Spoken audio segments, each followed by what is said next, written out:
I'm Renee and you're watching Island House Handmade. And today we're making a 4th of July embroidered t-shirt. I have a crisp white t-shirt that I ordered from Walmart.com. It's from Time and True and I really like this brand. I also have red, white, and blue thread to top stitch my zigzag embroidery stitch. I have some stitch witchery. I always have on hand my pins, my scissors, my rotary cutter, a marking pen, and my tape measure. Also today, I'm going to be using stencils, 6-inch stencils from the hardware store. I also have a paper bag, and I'm appliquing with all these fun scraps that I have from over the years of collecting. Some nautical fabrics, red and white checkered fabrics. I love this star fabric. I have a solid mottled red fabric, and I love this fabric from Hobby Lobby. This patriotic America the Beautiful cotton fabric.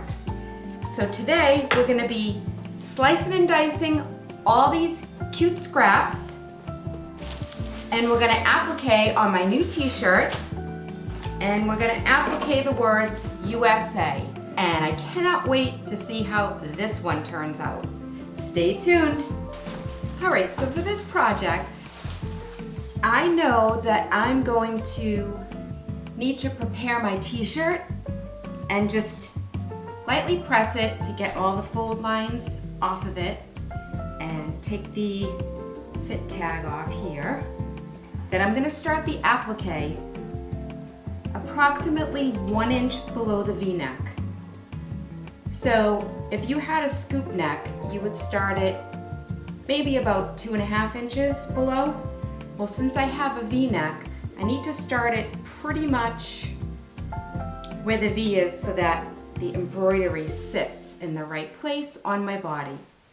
So I'll go ahead and press the t-shirt.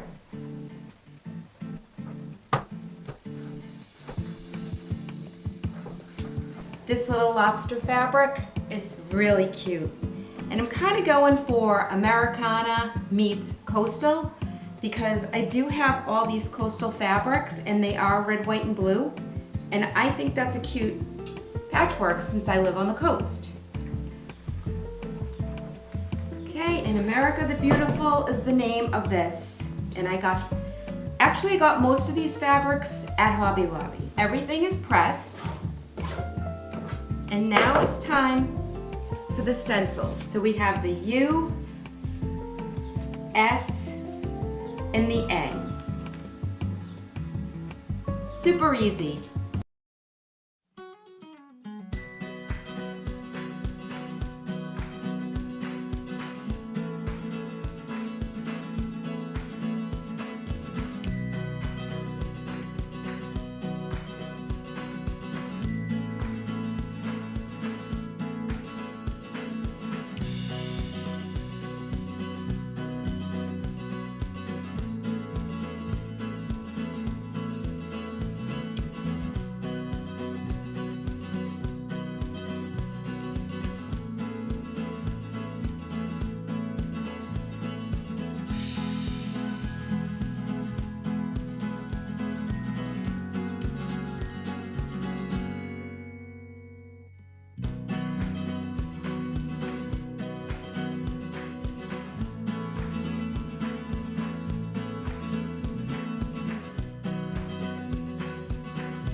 Alright, so I played around with my pieces and I came up with a jumping off point.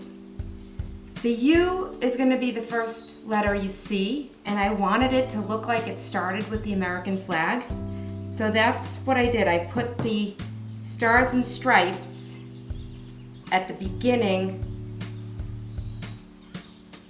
so it looks like the flags. Then I love this star fabric. It's just so pretty and it looked nice against the white. So the S had a lot of coverage. So I'm gonna cut the middle of the S like that. The anchor fabric is prominent as well, and I like it. And the A on this side had a lot of coverage, so I placed it in the A section. And I'm trying to alternate the colors and keep it flowing and matching back. I wanted just a little teeny piece of this lobster print. It's cute to me. So I'm just gonna put it in the bottom corner of the S. And then I wanna bring your eye full circle. So there's a lot of red in the U. There's blue in the center, but I'm gonna add a touch, a pop of red at the corner of the S, just to keep bringing your eye around. And then the polka dot, I'm gonna use at the end like a bookend for the A. And you could see it'll start to come together. We're going full circle. Here's the reds. We're going into the blues, but we're gonna keep some of these lobsters for the pop of red, and then this kind of brings your eye to the top of the S, and then back around to the dot. So there's a little rhythm and rhyme. Now I'm gonna cut these. You could do one of two things. Take your marking pen and mark it off. Just trace, trim it out. The other way is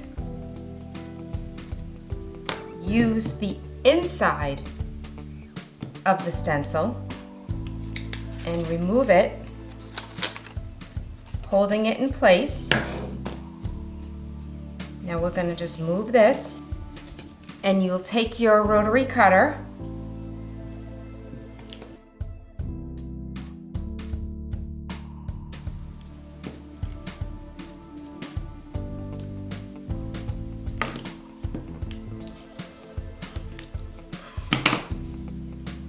So there's your U,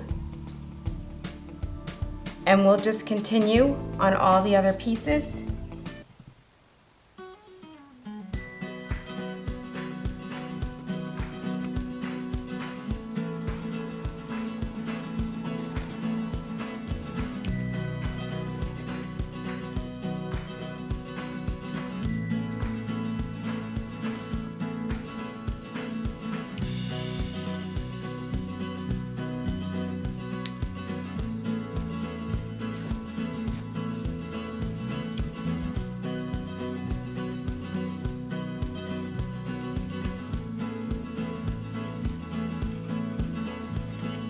Really happy with the way this came out. You can see I brought you in close. I trimmed out all the pieces, and now we have to apply them to the t-shirt. Now cut these pieces with stitch witchery behind it. Now you have to press this all at once, so it's not like you can press them just to the pieces and then onto the shirt. So I'm gonna look at it flat. I'm gonna pin it to the shirt, and then I'm gonna hold it up and see if I like it. So I'm gonna fold the V in half, and I'm gonna start with the S, placing that, and then work my way out. So there's my center. I have the bag because it's an easy way. Put it in between the layers, and this will help you pin it onto the top without catching the bottom. I'll do 1.25 inches below the V. So this has to come up.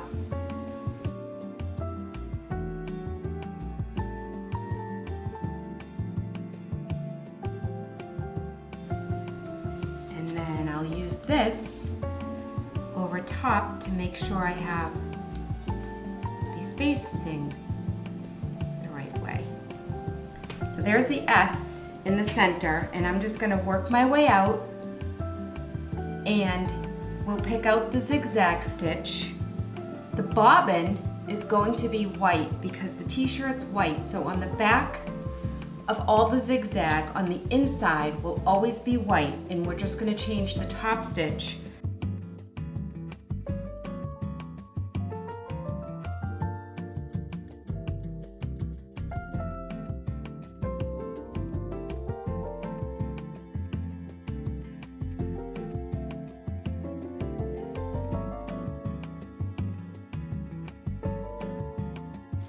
Now, if you choose not to use the stitch witchery, you could take your needle and thread and baste them down. The stitch witchery gives it a little bit more firmness underneath, and I think it will look a lot better. Test your zigzag size and test with the stitch witchery. It gives it some nice body, or test it without, and then baste it by hand. That'll set it in place so that when you take it to the machine, everything doesn't shift.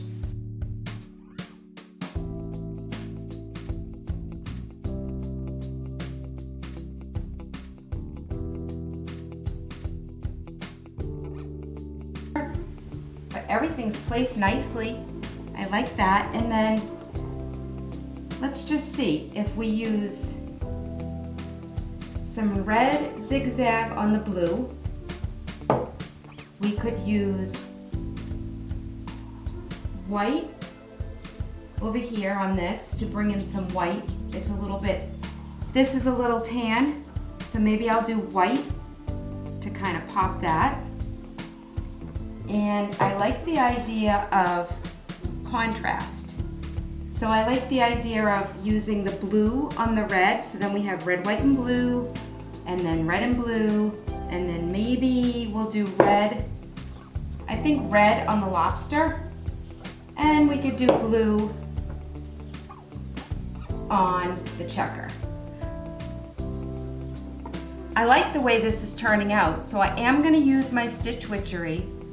I'm going to cut all these pieces out and then pin them back on exactly just the same way we pinned.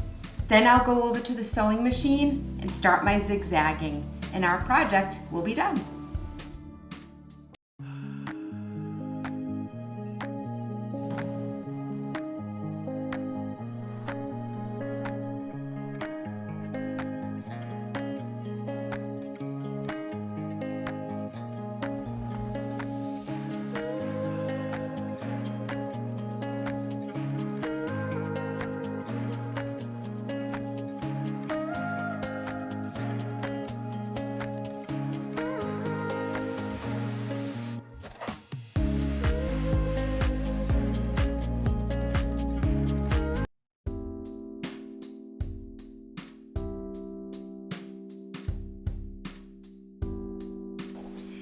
I have my letters pinned to the shirt with the stitch witchery sandwiched in between.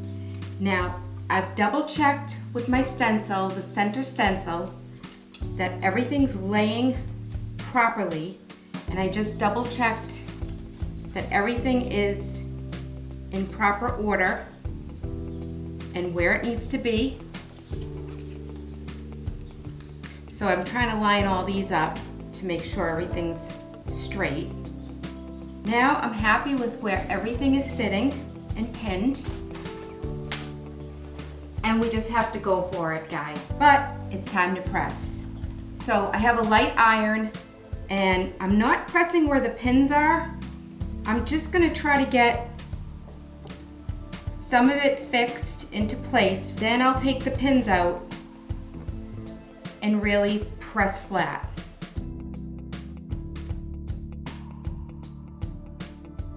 Here it is, ready to zigzag. This looks really nice. If you take your time, you can really make things look really pretty. This looks really cute. I'm here at the sewing machine and I have my zigzag set. Here on my machine, I'm choosing this zigzag stitch. I have my white thread. I'm doing the first half of the U, and I'm starting at the bottom so that when I go around with the zigzag at the top, there's no loose threads. So I just cleared the back of the t-shirt, and I'm just gonna start zigzagging.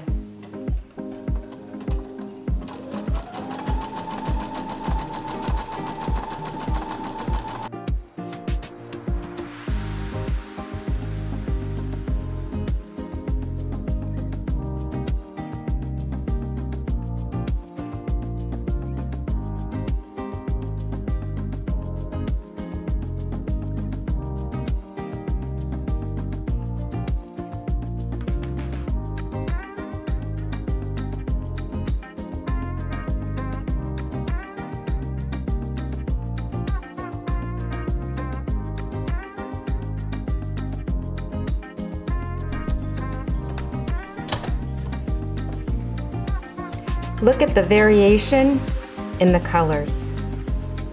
We've got opposing zigzag coloring, and it just makes it so interesting.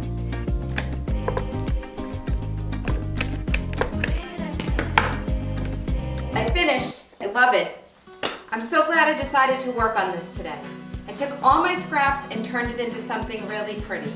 So now I'm ready to party on the 4th of July. I have my USA t-shirt and I'm ready to go. Thank you so much for joining me today, and I hope I inspired you to have a creative day. I'll see you on the next one. Bye for now.